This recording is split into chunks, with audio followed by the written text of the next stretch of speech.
اهدنا الصراط المستقيم صراط الذين أنعمت عليهم غير المغضوب عليهم ولا الضالين. بسم الله الرحمن الرحيم. قل هو الله أحد الله الصمد لم يلد ولم يولد ولم يكن له كفوا أحد. بسم الله الرحمن الرحيم. قل هو الله أحد الله الصمد لم يلد ولم يولد ولم يكن له كفوا أحد. بسم الله الرحمن الرحيم. قل هو الله أحد الله الصمد لم يلد ولم يولد ولم يكن له كفوا أحد. اللهم بارك ثواب هذه الفاتحة وسورة الإخلاص بتوسط الأنبياء والمرسلين سيدة نساء العالمين الأئمة الطيبين إلى أرواح جميع المرحومين سيما المنذورين. اللهم اغفر ذنوبهم وارحم على أحوالهم واحشرهم مع النبي وأهل بيته الطيبين الطاهرين المعصومين.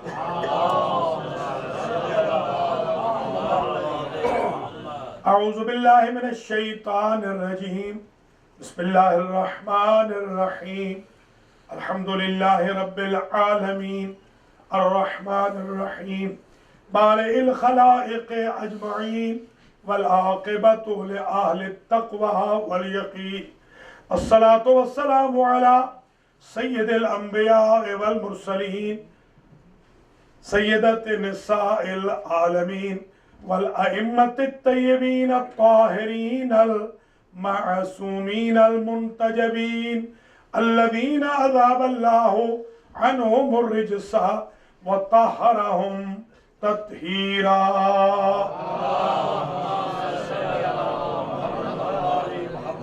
أما بعد فقد قال الله سبحانه وتعالى في كلامه المجيد وفرقانه الحميد وهو أصدق الصادقين. بسم الله الرحمن الرحيم. بقية الله خير لكم إن كنتم مؤمنين. صلوات.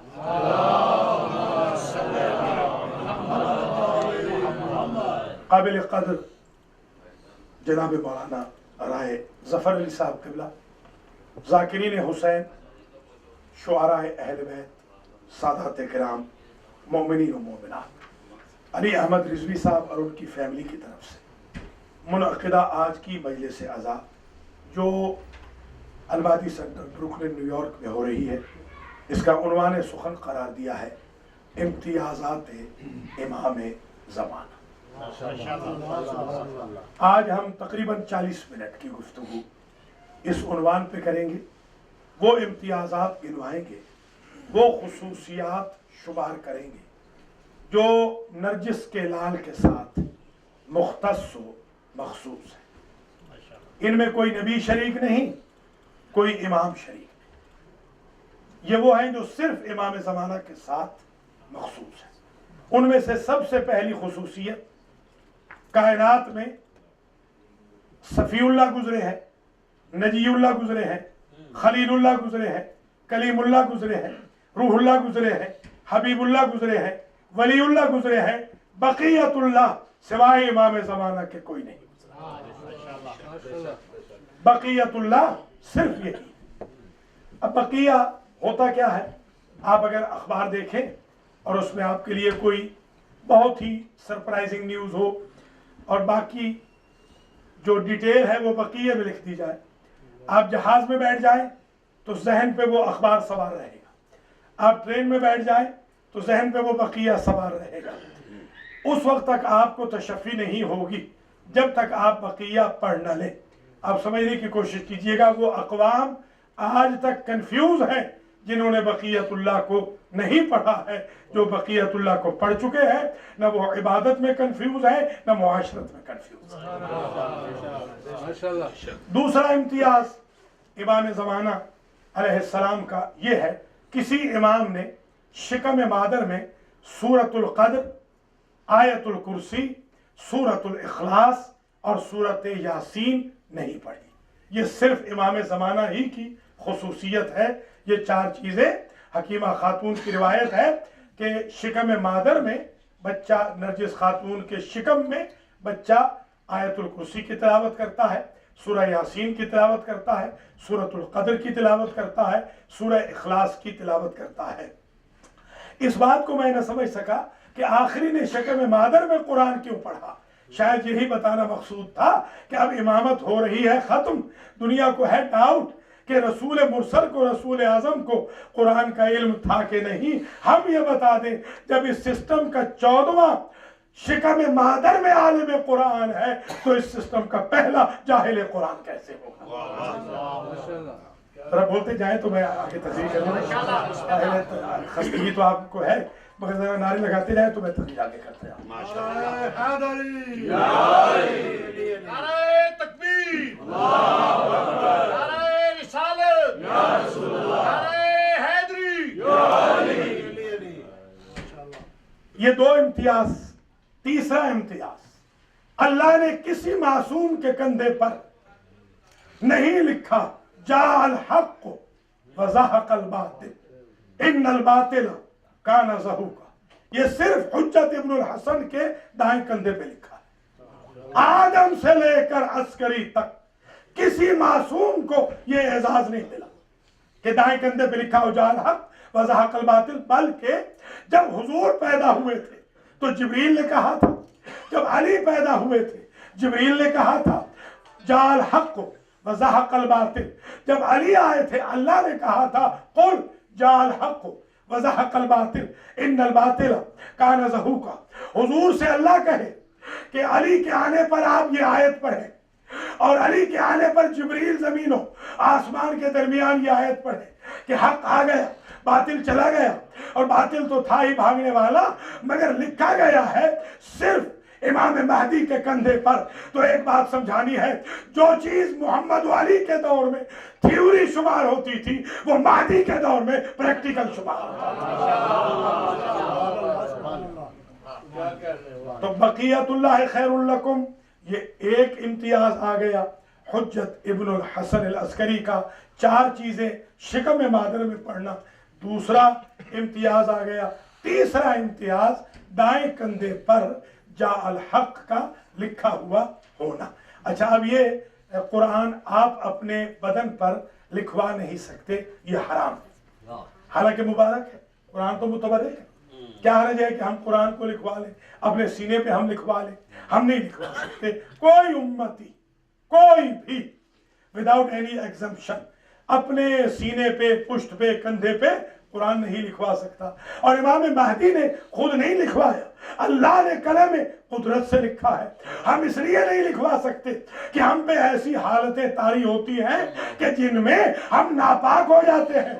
اللہ کی ذات نے آخری امام کے کندھے پر قلم قدرت سے لکھ کے بتا دیا، یہ نہ سمجھنا امامت پرانی ہو گئی ہے تو طہارت بھی پرانی ہے، آج بھی یہ ویسے طاہر ہے جیسے پہلی صدی میں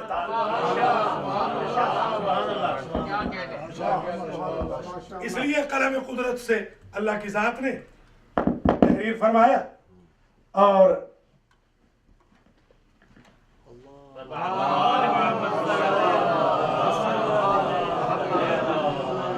چوتھا امتیاز حجت ابن الحسن کا یہ ہے کہ کسی نبی یا کسی امام کے بارے میں یہ امتیاز جو اب میں عرض کر رہا ہوں یہ نہیں گزرا ہے، بالکل یہ صرف انہی امام کے ساتھ مختص و مخصوص ہے۔ اور وہ یہ ہے، روایت یہ ہے کہ جب دستے امام حسن عسکری پر امام آئے تو امام نے سورہ قصص کی یہ آیت پڑھی، وَنُرِيدُ أَن نَّمُنَّ عَلَى الَّذِينَ اسْتُضْعِفُوا فِي الْأَرْضِ وَنَجْعَلَهُمْ أَئِمَّةً وَنَجْعَلَهُمُ الْوَارِثِينَ وَنُرِيَ فِرْعَوْنَ وَهَامَانَ وَجُنُودَهُمَا مَا كَانُوا يَحْذَرُونَ۔ یہ آیت کسی امام نے نہیں پڑھی، یہ صرف امام زمانہ نے پڑھی۔ یہ آیت دست عسکری پر